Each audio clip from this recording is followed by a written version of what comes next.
주신 하나님 말씀은 신약성경 사도행전 2장 37절에서부터 말씀을 받겠습니다. 신약성경 190페이지 사도행전 2장 37절에서부터 47절 말씀이 있습니다. 다 찾으셨습니까? 오늘 주신 우리 하나님 말씀, 우리 큰 소리로 하나님 말씀을 같이 받겠습니다. 그들이 이 말을 듣고 마음에 찔려 베드로와 다른 사도들에게 물어 이르되, 형제들아, 우리가 어찌할꼬 하거늘. 베드로가 이르되, 너희가 회개하여 각각 예수 그리스도의 이름으로 세례를 받고 죄 사함을 받으라. 그리하면 성령의 선물을 받으리니 이 약속은 너희와 너희 자녀와 모든 먼데 사람 곧 주 우리 하나님이 얼마든지 부르시는 자들에게 하신 것이라 하고, 또 여러 말로 확증하며 권하여 이르되, 너희가 이 패역한 세대에서 구원을 받으라 하니, 그 말을 받은 사람들은 세례를 받음에 이날의 신도의 수가 3,000이나 더하더라. 그들이 사도의 가르침을 받아 서로 교제하고 떡을 떼며 오로지 기도하기를 힘쓰니라.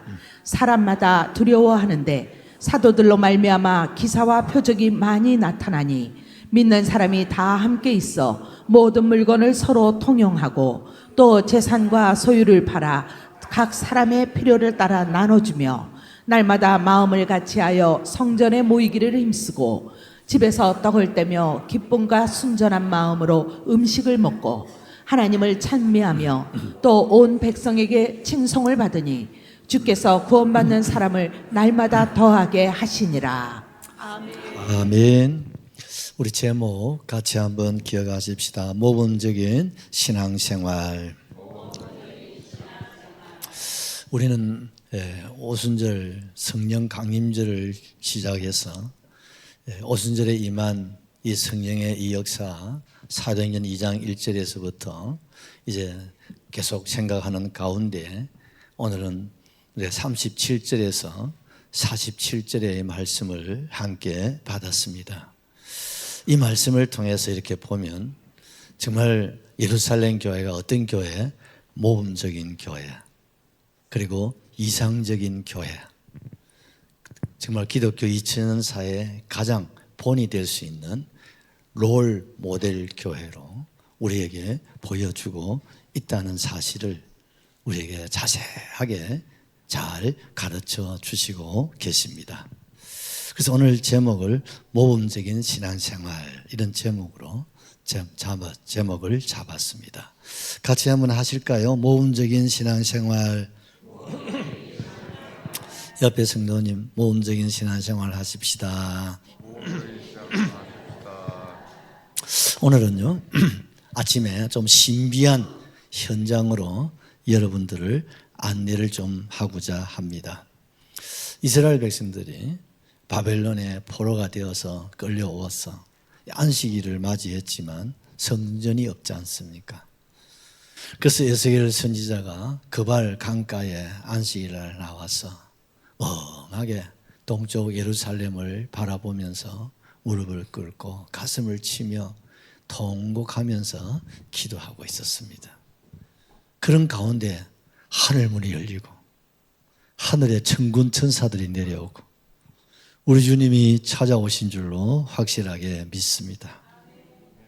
이런 환상을 하나님이 보여주셨다는 거죠.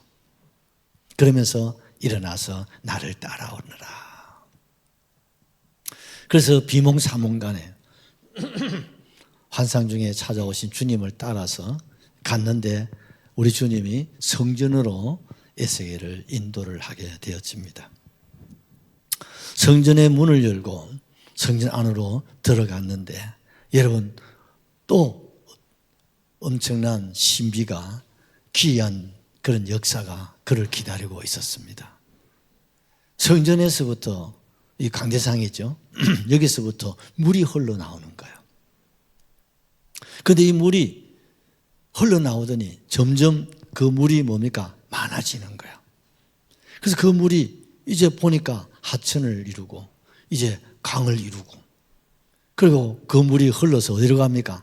바다까지 흘러 들어가는데, 사방으로 그 물이 막 쭉쭉 이렇게 흘러 들어가는데, 메마른 그 사막에 그 물이 들어가니까 그게 젖과 꿀이 흐르는 가나안 땅, 기름진 땅으로 바뀌어져 버리는 거예요. 별로 안 놀라네. 표현이 없는가 보다. 그러면서 어떻습니까? 죽었던 나무들이 살아나는 거예요. 생명이 살아나는 거죠. 짐승들이 기진맥진하다가 다 살아나 벌쩍벌쩍 뛰고, 하늘에 여러분 여러 가지 각종 새들이 막 그 지지배배하면서 날개를 펴고 막 날아다니고, 모든 것이 막 살아나고 살아나 버리는 하나님의 나라 천국을 이루는 것을 보여주셨어요. 새하늘과 새 땅을 보여주신 줄로 확실하게 믿습니다. 지금은 힘들고 어렵지만, 그러나 우리 하나님께서 이 에스겔에게 환상을 통해서 꿈을 주시고 환상을 주시고 하나님께서 미래의 소망을 열어주신 줄로 확실하게 믿습니다. 현재의 고난은 장차 받을 영광과 좋게 비교할 수 없음을 보여주신 줄로 확실하게 믿습니다. 그런 가운데 에스겔이 우리가 지금은 이렇게 70년 포로 생활을 했으니까 얼마나 길고도 먼 또 아픈 생활을 하고 있었습니까? 그러나 우리에게는 뭐가 있다? 소망이 있다. 우리에게는 희망이 있다. 그런데 풀리지 않는 수수께끼가 있습니다. 그 성소에서 뭐가 흘렀습니까? 물이 흘렀다는 거죠. 하나님이 성소에서 흐르는 물을 보여주셨는데, 과연 저 물은 무엇을 내게 가르쳐 주시고 계시는 물일까? 이렇게 생각을 했어요. 여러분, 그 물이 무슨 물이겠습니까? 그 물은요, 성령입니다, 여러분. 성령의 생수를 말씀하고 있는 줄로 믿습니다. 성령의 생수에 강물이 흘러서 모든 땅을 어떻습니까? 살리고, 식물을 살리고, 생물을 살리고, 짐승을 살리고, 아버지 땅을 살려주시고 회복시켜 주시고, 또 우리로 젖과 꿀이 흐르는 가나안 땅 천국길로 인도하신다, 이 말입니다. 그것을 하나님 우리에게 약속하시고, 그 약속이 언제? 지금 이루어진 거예요. 지금 베드로가 설교하고 있는 이 현장, 언제입니까? 오순절날. 이 요엘 선지자를 통해서 약속하신 새 영, 그리고 에스겔 선지자를 통해서 보여주셨던 그 환상 중에 생명수, 성령의 그 강수가 언제? 근본 오순절을 통해서 이루어졌다, 이 말입니다.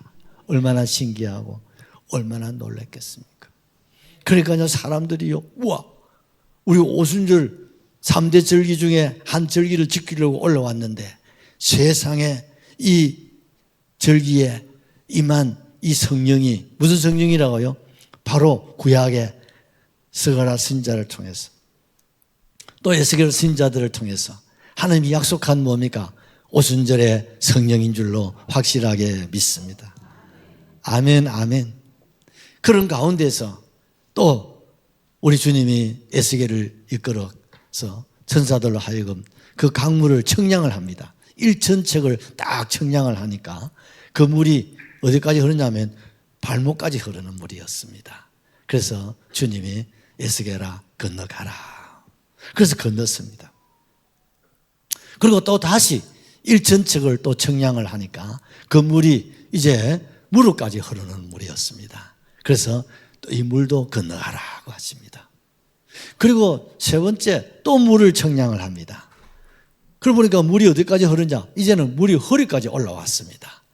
그러니 에스겔아 걱정하지 말고 건너가라고 합니다. 그래서 가볍게 건넜으면 좀 힘이 들고 어려웠지만, 그리고 또 다시 주의 사자로 하여금 1천척을 청량을 하게 하시고, 보니까 그 물이 이제는 허리에서 위로 올라가는데 이 발로서는 건너지 못하는 물, 헤엄쳐서 건너야 할 물이었습니다. 그래서 우리 주님께서 에스겔에게 야야 이제 헤엄을 쳐서 이 물을 건너가라 하고 말씀하신 것입니다.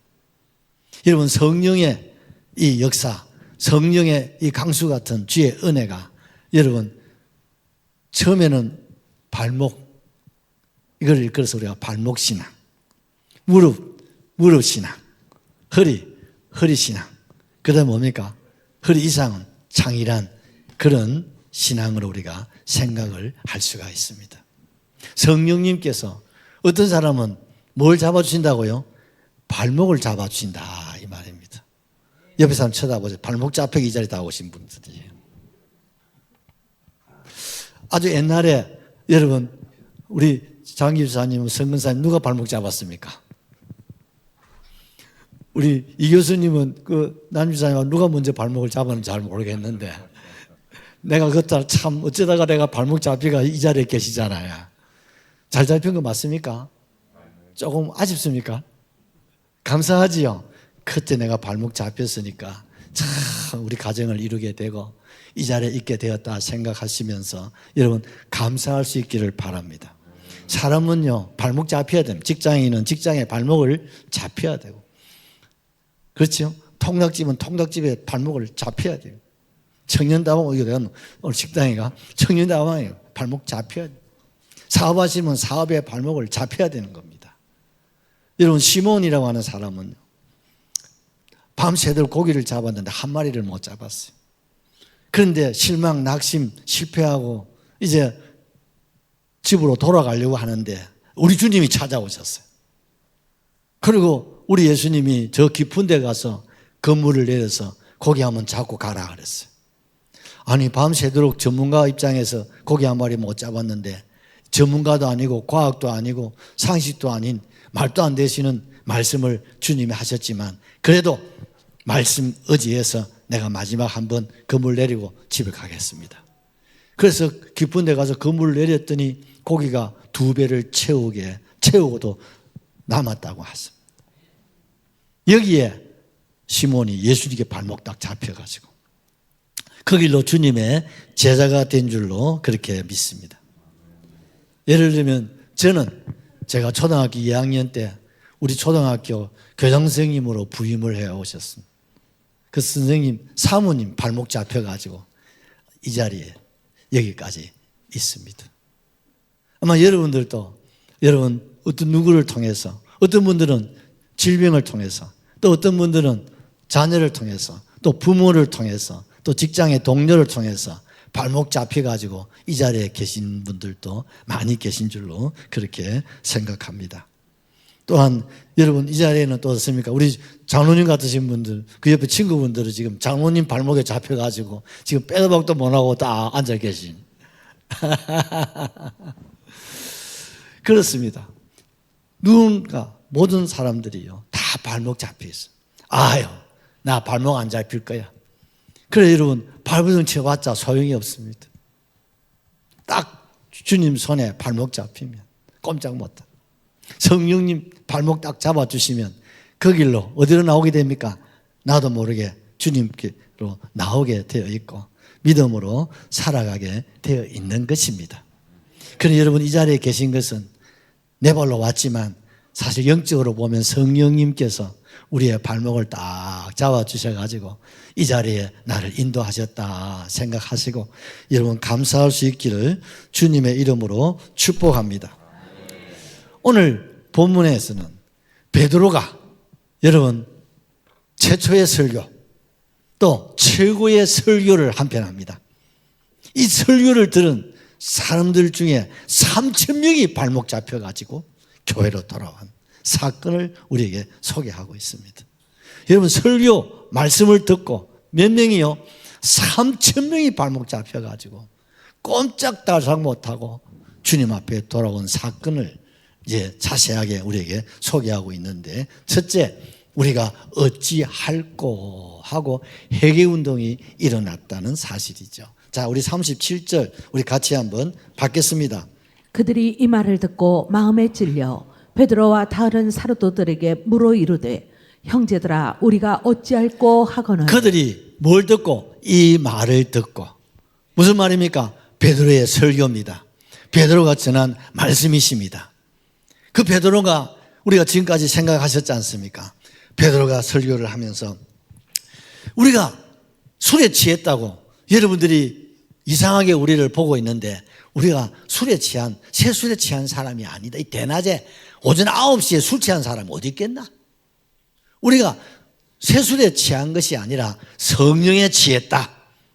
그 증거가 뭡니까? 이 사람들은 어떻습니까? 그 시대적으로 말하면 어떻습니까? 좀 무지한 사람이죠. 하층 계급의 사람들.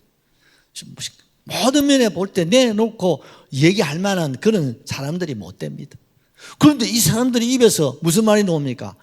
각종 방언이 터지고 표적이 터져 나왔다 이 말이죠. 아멘이시죠? 요즘 말로 같으면요, 독일 사람한테는 독일 말로 하고 프랑스 사람한테는 프랑스 말로 하고, 이게 가능합니까? 이탈리아 사람은 라틴어로 가지고 말을 하는, 중국 사람한테는 중국말로 하는 거예요. 이 공부도 한 일도 없어. 이 사람들은 여러분 배 사람들이에요. 어부 출신인데 성령이 임하게 되어질 때 이런 방언의 역사가 일어나니까 사람들이 놀래요, 안 놀래요? 너무너무 신기한 거야. 도대체 이게 사람인가? 이게 신인가? 분명히 이 사람은 우리가 잘 아는 사람인데, 우리 고향 사람이고, 또 이 사람들은 배 사람이고, 하층 계급의 사람들, 또 무지한 사람들이 입에서 저렇게 능력이 나타나고 저렇게 권세가 막 나타나니까 막 거기에 빨려 들어가는 거죠. 그러면서 예수님을 얘기하는 겁니다. 여러분, 예수님이 이 세상에 오셔서 왜 지금 모여있는 수많은 사람들이 예수님 생애에 있었던 사람들이에요. 큰 권능을 나타내시고 이적을 행하시고 표적을 나타낼 때 여러분 다 들었고 보았고 경험했고 체험한 사람들 아니냐? 너희들 가운데 보리떡 먹은 사람도 있고, 너희들 가운데 귀신 들려가지고 구원받은 사람도 있고, 여러분 가운데 안전뱅이로서 살다가 일어난 사람도 있지 않느냐 이 말이죠. 맞아요. 남이 얘기하니 그 시대에 있는 이야기예요. 그런데 세상에 만상에 그 예수님을 십자가에 못 박아 죽이라고 여러분들이 앞장서지 아니했느냐?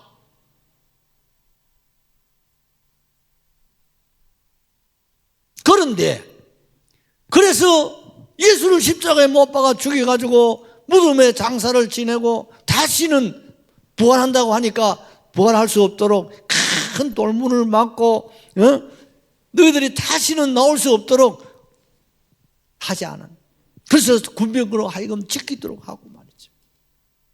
그런데 하나님께서 돌문을 여시고 우리 예수님을 다시 살리셨다. 예수가 부활하시고 40일 동안 세상에 계시면서 영으로 살아가는, 실제 죽었던 육신이 살아나신 것을 보여주고 들려주시고 만져보게 하시고 체험하게 하지 않았더냐?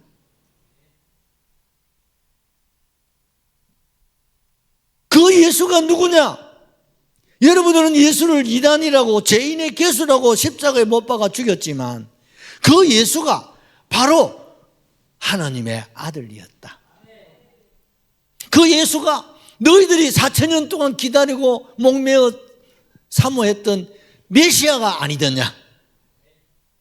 그런데 그 하나님이신 그 메시아를 너희들이 십자가에 못 박아 죽였다. 그 하나님 다시 아들을 살리시고 하늘에 올라가시고 이제 장차 세상을 심판하러 오실 때 여러분 어떻게 할래? 살겠어 죽겠어? 구원받겠어 못 받겠어? 천국 가겠어 지옥 가겠어? 영판 지옥이지. 왜? 죄를 지어도 보통 죄를 지었어야지. 하나님의 아들을 세상에 오셨는데 그걸 못 박아 죽이라고 했으니 뭡니까? 살인죄죠. 살인 미수죄. 살인 같이 동참한 사람들이죠. 부들 막 뜨는 거. 이 사람들이 그런 사람들입니다. 장본이 11분자들이. 이 말씀을 듣고 보니까 그렇구나. 그래서 그들이 어떻습니까? 무릎을 꿇지 않을래야 않을 수가 없는 거죠. 그래서 여러분 37절에 다시 한번 보시면요, 이 사람들의 모습을, 그들이 이 말을 듣고 뭐요? 마음에 찔렸다. 이게 찔렸다는 말은 그냥 가시에 손가락에 쫙 찔린 게 아니고 양심에 푹 찔렸다. 이게 찔렸다는 원문에 보면 이런 재미있는 말이 있어요. 여러분, 말이 여러분 달릴 때 어떻습니까? 흙이니까 발을 디디면서 푹 파지잖아요. 그리고 어떻습니까? 발을 차 뿌리면 뭐가 납니까? 흔적이 남잖아요. 푹 구덩이가 남잖아요. 그런 통증, 그런 아픔, 그런 죄책감. 내가 죄인입니다. 다 내 탓입니다. 내가 하나님을 거역하고 하나님의 아들을 십자가에 못 박아 죽이는 일에 내가 앞장서고 내가 죄인입니다. 막 그런 회개가 터져나오게 된 줄로 확실하게 믿습니다. 여러분, 성령님께서 우리의 발목을 잡아주시고 이제 우리를 어디로? 주님께로 인도하시는 거죠. 주님께로 인도하시는데, 여러분, 이 시간이 좀 걸린 사람이 있고 안 걸린 사람도 있단다. 아브라함 같은 사람은 75세에 발목을 잡혔는데 25년 동안 벗어나려고 하다가 100세가 돼가지고 무릎을 꿇었답니다. 이삭 같은 분들은, 그 아브라함의 아들은 바로 그냥 발목 잡혀가지고 바로 모리아 산에서 무릎 딱 꿇고 하나님 앞에 제물이 되어가지고 평생을 어떻습니까? 굴곡 없이 올라가 기쁨의 인물이 된 줄로 믿습니다. 그런데 이삭의 아들 또 야곱은 발목 잡혀가지고 자그마치 20년 세월을 안 잡히려고 낙대에 치다가 결국은 야복 강가에서 무릎 딱 꿇고 어떻습니까? 허리가 나가고 그제서야 회개하고 이스라엘이 되지 않았습니까? 우리가 잘 아는 모세 같은 사람은요, 40년 동안 미디안 광야에서 방황하고 안 잡히려고 발버둥 치다가 결국 호렙산에서 신발 벗고 주님 앞에 무릎 꿇어서 하나님 앞에 서게 된 줄로 믿습니다. 여러분은 어떻습니까? 아직까지 발목 잡힌 적 있습니까? 이제 주님 무릎을 잡아주셔서 주님 앞에 나와서 주여 내가 죄인입니다, 주여 나를 구원하소서 하고 믿음으로 서 계십니까? 제가 여기 보니까 다 여러분 주님 앞에 성령님께서 무릎을 잡아주신 줄로 믿습니다. 언제까지 여러분 발목만 잡혀가지고 여러분 살라고 벗어나려고 여러분 그거 소용없습니다. 주님이 발목 잡아주시면 감사하시기를 바랍니다. 누구를 통해서든지 무엇을 통해서든지 간에 주님이 나를 발목 잡아서 주님께로 인도하셔서 주님의 그 은혜, 하나님의 그 사랑을 주님이 보여주시고 들려주시고 깨닫게 하십니다.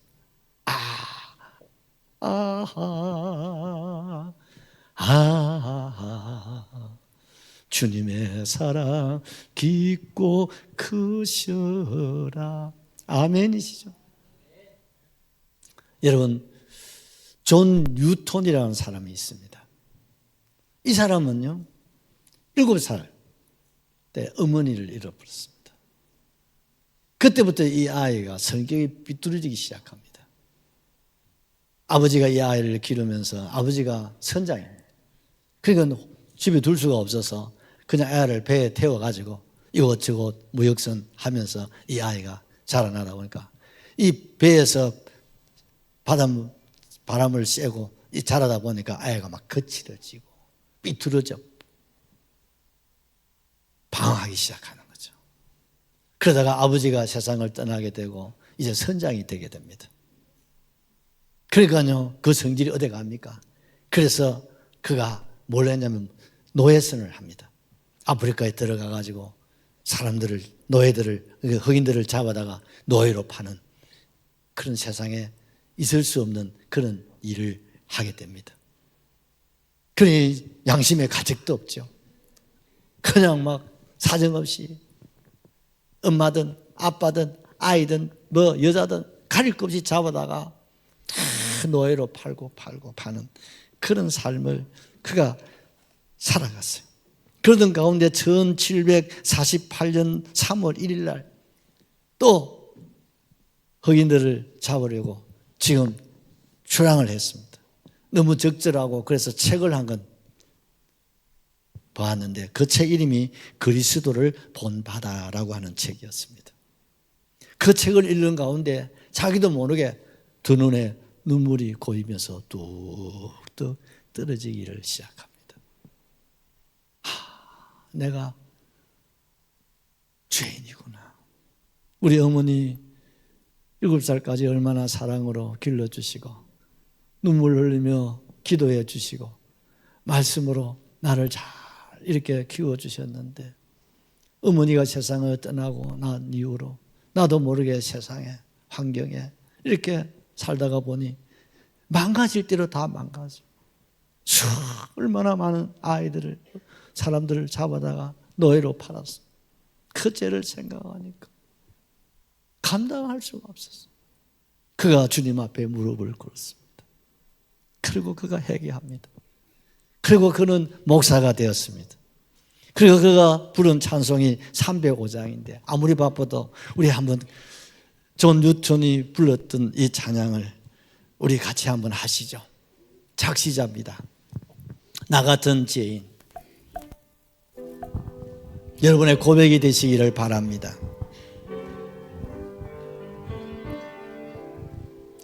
나 같은 죄인 살리신 주의 은혜 놀라운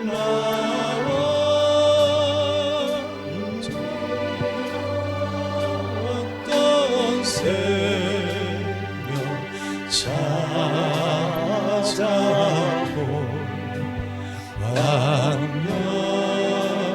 왕명일로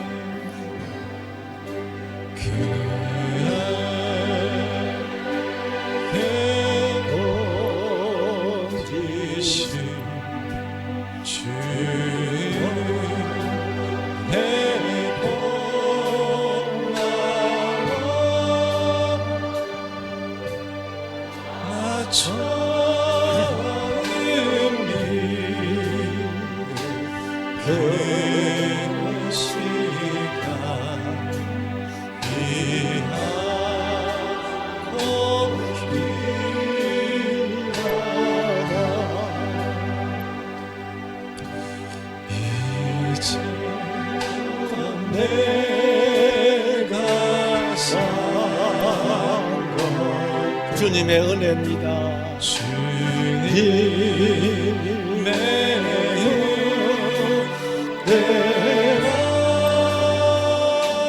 또 나를 장차 보냐 인도해 주십니다.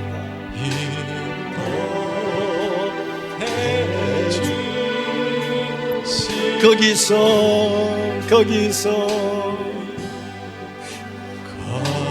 우리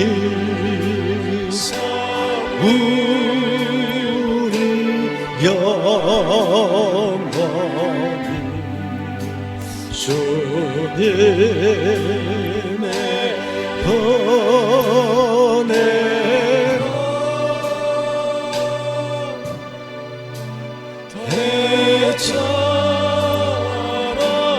밝게 살려서 주 찬양하리라. 할렐루야, 할렐루야. 예수님이 힘이 없어서가 아니에요. 예수님이 죄가 있어서 더더욱이나 아닙니다. 우리로 하여금 거기서 어디서? 천국에서. 여러분 천국이 있습니다. 영생이 있습니다. 이걸 아직도 모르고 사는 사람들이 너무나 많아요. 어쩌면 나도 영생에 대해서 잘 아직도 모르고 계신 분이 계실 수도 있겠죠.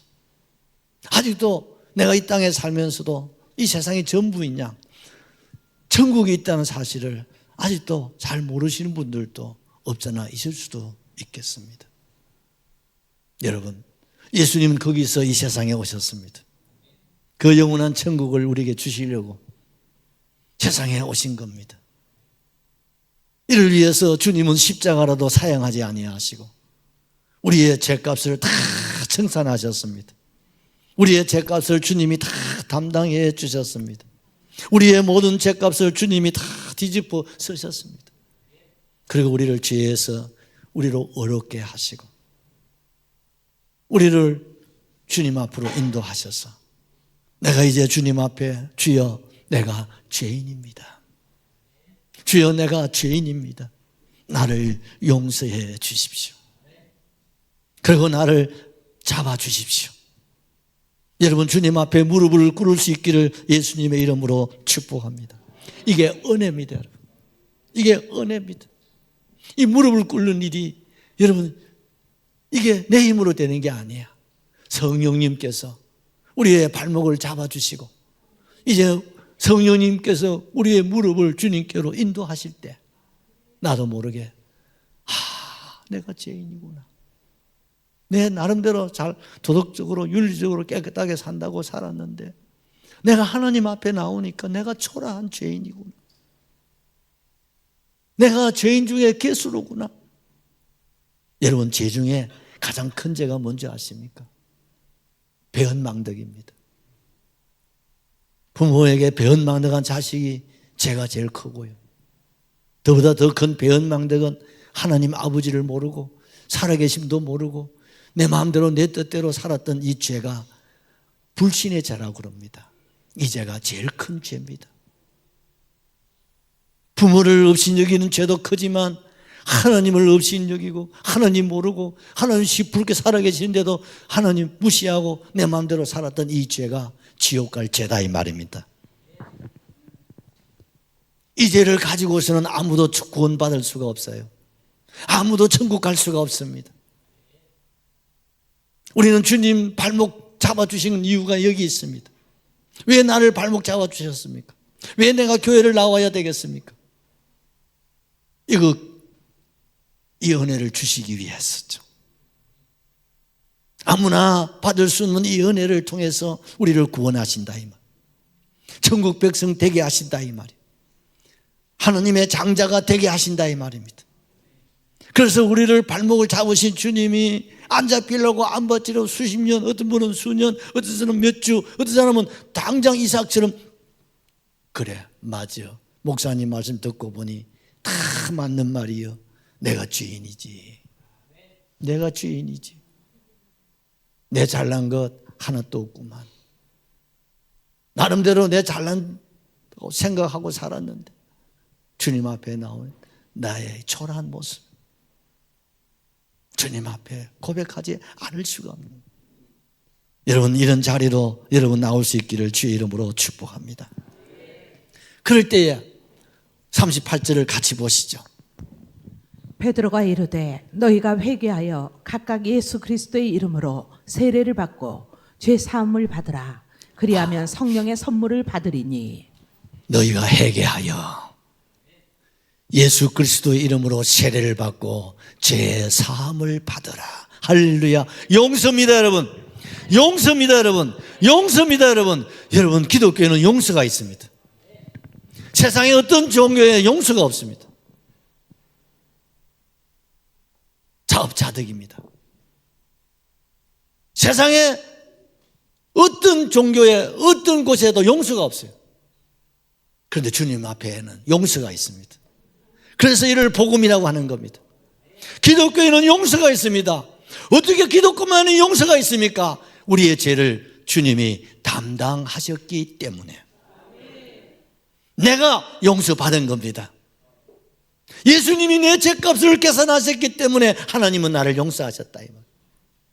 나를 어렵게 인정하셨다 이 말이에요. 이게 복음입니다, 여러분. 하나님이 나를 용서하셨기 때문에 나도 용서하고 살 수 있는 거예요. 하나님이 나를 사랑하셨기 때문에 나도 사랑하며 살 수 있는 거예요.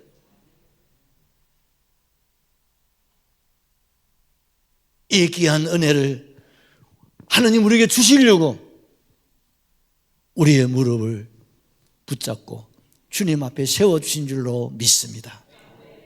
믿으시면 아멘 하십시오. 그러면 하나님은 뭡니까? 성령의 선물을 주신다 이 말이에요. 할렐루야. 용서만이 아니라 이제는 하나님이 선물 주신대. 무슨 선물? 성령의 선물을 주신다 이 말이에요. 그럼 성령의 선물이 뭐냐? 성령님께서 기념으로 어제 뉴스를 들어보니까 뭐 희한한 축제를 다 하더만요. 아들 먹는 거 어제 먹는 대회를 많이 하더만. 그 먹는 대 해가지고 참편 벨트 딱 이래서 잘 많이 먹고 짧은 시간에 제일 많이 먹었다고 참편 벨트 딱 매주더라고. 그래요. 성령님께서 우리로 참편 벨트를 이걸 진리의 허리띠라고 그럽니다. 이 허리띠로 딱 이렇게 매주시는 거예요. 할렐루야, 할렐루야. 우리 주님께서 기념으로 성령의 선물로 진리의 허리띠, 참편 벨트 딱 이렇게 매주는 거예요. 여러분 권투 시합하고 이런데 여러분 이기면 어떻습니까? 참편 벨트 탁 차잖아요, 여러분. 여러분 이 허리에 벨트를 탁 매준다는 뭡니까? 힘이 어디서 나기 때문에 허리에서 난다. 하나님께서 성령이 우리의 띠를 탁 잡아주시면 이제 뭡니까? 힘이 나온다. 무슨 힘입니까? 진리의 띠, 성령의 힘, 성령의 능력, 성령의 건세가 나타나게 되는 줄로 믿으시면 아멘 하시죠. 할렐루야. 이를 이끌어서 성령 충만이라는 거예요. 우리 성령님께서 발목 잡아서 성령님께서 무릎을 잡아주시고 이제 그 성령님께서 이쁘다고 주님 앞에 돌아서고 내가 죄인임을 고백하면 주님이 성령의 선물 진리의 허리띠 참편 벨트를 탁 매주신다. 그 이 벨트 딱 매고 가면요 직장의 일이 사업이 공부하는 일 신앙생활 우리의 삶에 우리의 가정에 여러분 능력이 나타납니다. 건세가 나타나는 줄 믿으시면 아멘 하십시오. 할렐루야. 이제는 내 힘이 아니라 성령의 힘입니다. 성령의 능력입니다. 성령의 지혜입니다. 성령의 지식입니다. 성령의 표적과 기사가 나타날 줄로 확실하게 믿습니다. 주여 내게도 성령의 선물을 주시옵소서. 성령의 벨트를 내게 꽉 좀 매어 주십시오. 이제 내 힘으로는 내가 할 수가 없습니다.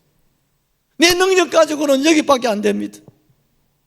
내 남은 삶을 보장할 수가 없습니다. 성령의 벨트로 나를 좀 꽉 잡아 주십시오. 내게 힘이 되어 주십시오. 그러면 질병이 치료되는 거예요. 성령의 벨트를 딱 묶어주시면 가난이 부유로 바뀌어지는 겁니다, 여러분. 실패가 성공으로 바뀌어지는 겁니다. 악을 선으로 하나님은 바꾸신다 이 말이에요. 언제? 성령의 선물을 내가 받아. 진리의 허리띠 참편 벨트를 딱 차면 그때부터 주님이 책임져 주신다. 어떻게 해요? 막 그냥 살다가 전당에서 만날까요? 이거 한번 메고 한번 삐까빠까 하고 가다가 천국에서 만날라요? 그럼 그래야지. 그래서 우리는 내게도 이양지사 하나님 나를 발목 잡아주신 것도 내가 원해서가 아니라 주님 원해서 잡아주셨고 내가 무릎을 세우는 것도 내가 원하는 게 주님 원해서 나를 무릎을 세우고 주시고 그 하나님 이제 내 허리에 진리의 띠로 딱 좀 묶어 주십시오. 성령의 선물을 내게 좀 주십시오. 내 안에 지혜가, 내 안에 지식이, 내 안에 믿음이, 내 안에 능력이, 내 안에 병고침의 역사가, 내 안에 예언이, 영문별이, 방언 통변의 역사가 각종 은사들이 선물들이 여러분 가운데서 어디에? 허리에서 나오는 거예요. 모든 힘은 여기서 나오는 게 아니에요. 여기서 나와야 진짜지. 그래서 예수님께서 오직 성령이 너희에게 임하시면 너희가 권능을 받는다. 성령이 내 허리를 잡아줘야 된다 이 말입니다. 성령의 선물, 성령의 벨트로 딱 묶어줘야 됩니다. 성령의 참편 벨트를 딱 묶어주시면 그때부터는 성령이 책임진다 이 말이에요. 그렇지 않으면 내가 책임지고 살아야 됩니다. 얼마나 불안하냐. 얼마나 걱정, 근심, 염려, 불안하냐 이 말이에요. 세상은 날로 갈수록 험하고 악한 세상이에요. 나는 너무나 연약한 주여 이왕지사 내 발목을 잡으시어 주셔서 이제 성령님 내 무릎도 잡아주시고 이제 내 허리 벨트로 좀 딱 좀 쪼아 주시옵소서.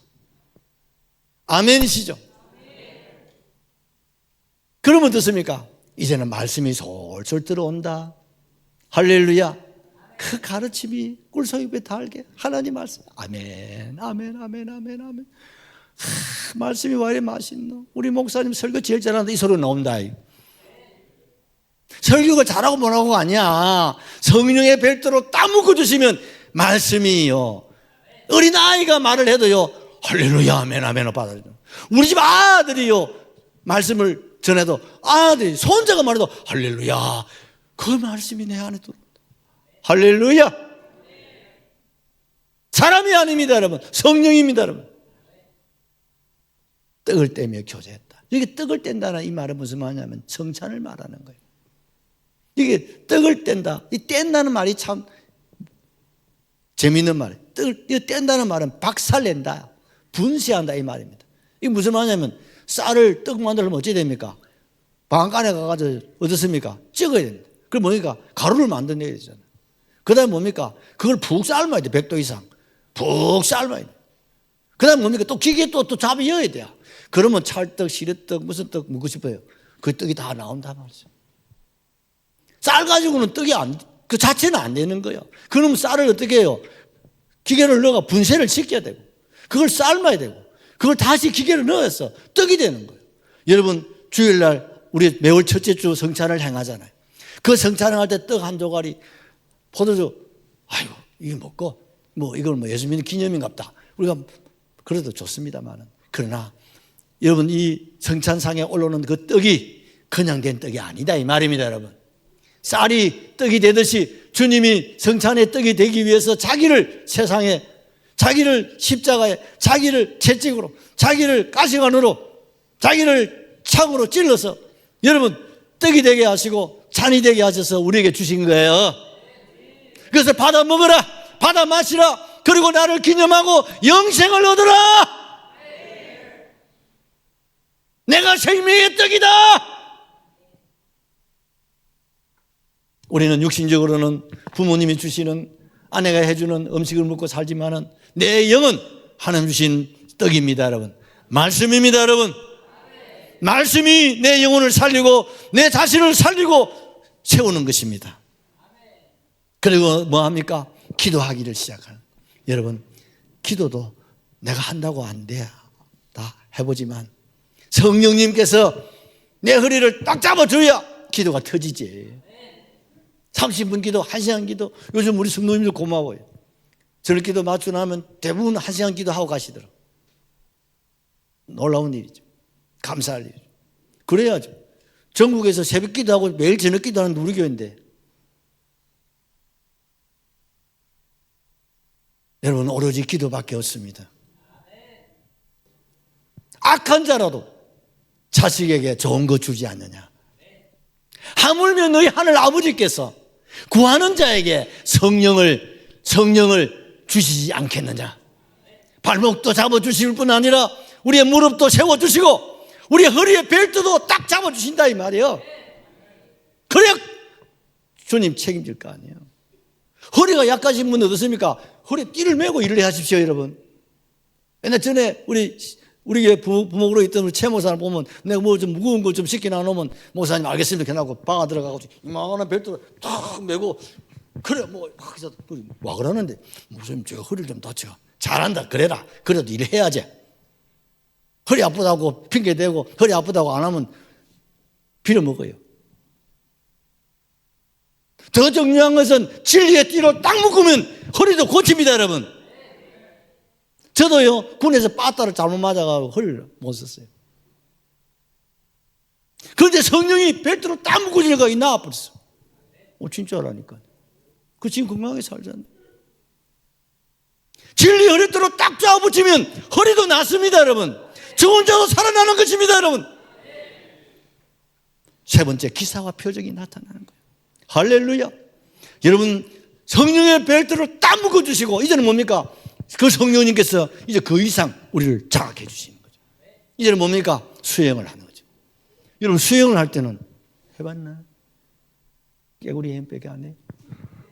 수영하시는 분은 이제 몸을 물에다가 맡겨야 됩니다. 그런데 내 같은 사람들은 물에 들어가면 코에 물 들어가고 싶어가지고 막 영을 빠락빠락 씁니다. 그럼 수영 안 됩니다. 수영 잘하시는 분은 자기 몸을 물에다가 다 맡깁니다. 그러니까 몸이 떠요. 그런데 영을 빠락빠락 쓰니까 깔아잡 버리죠. 그리고 어떻습니까? 수영하는. 너무 멋지잖아.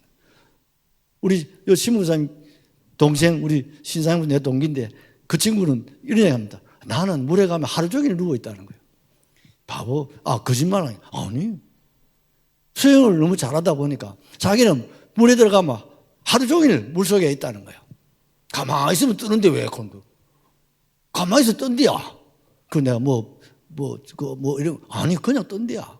그래가지고 좀 가고 싶으면 조금 손만 흔들면 가고, 와, 이거 그냥, 그 경지 어디까지 도달할 수 있는지 모르겠어요.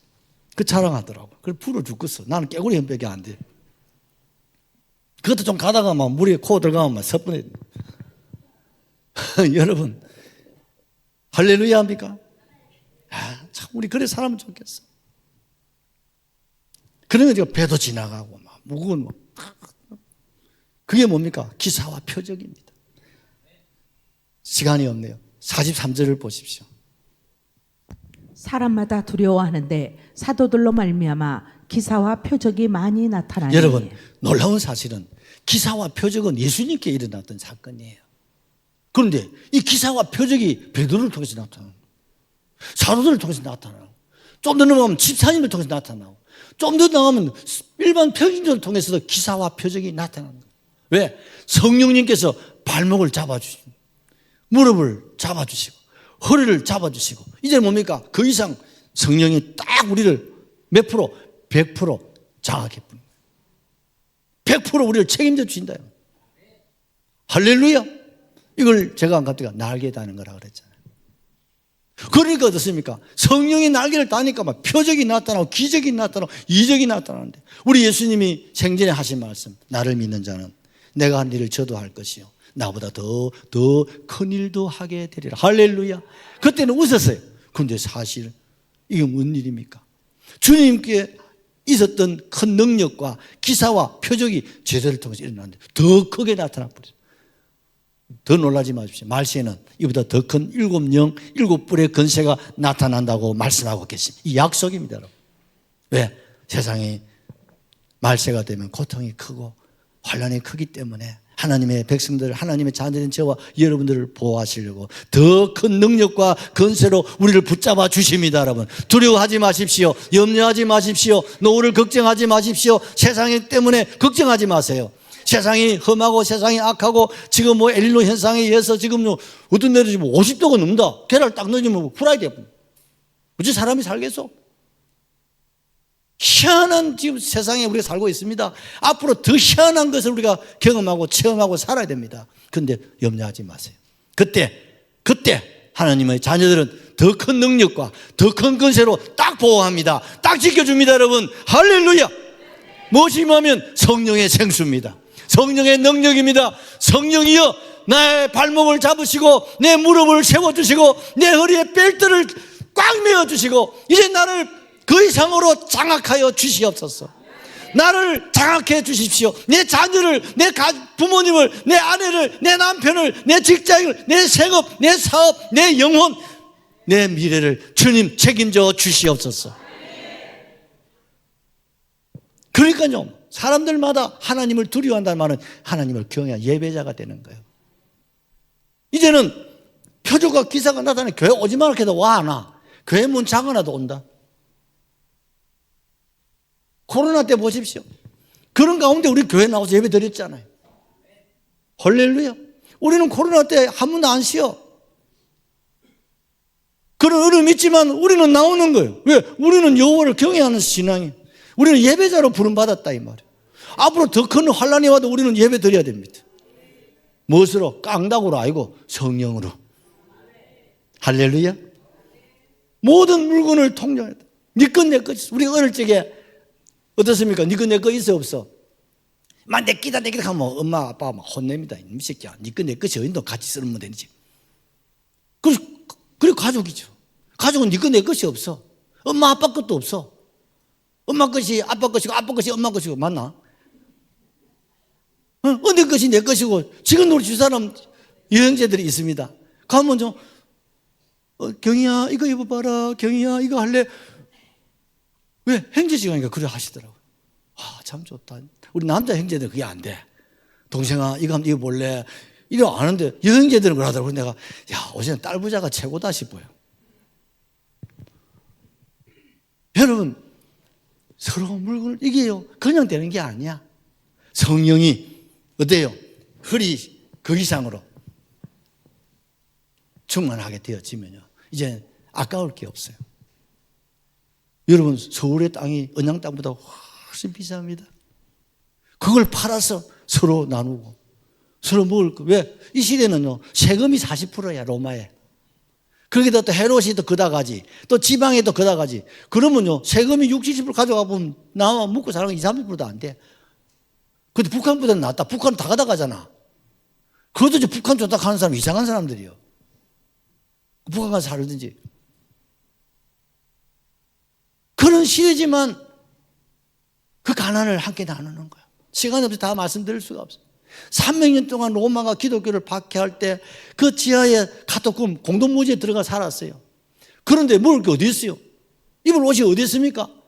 그런데요 누군가 널 위하여 목숨을 걸고 틈 사이로 여주고 사라지는 거야.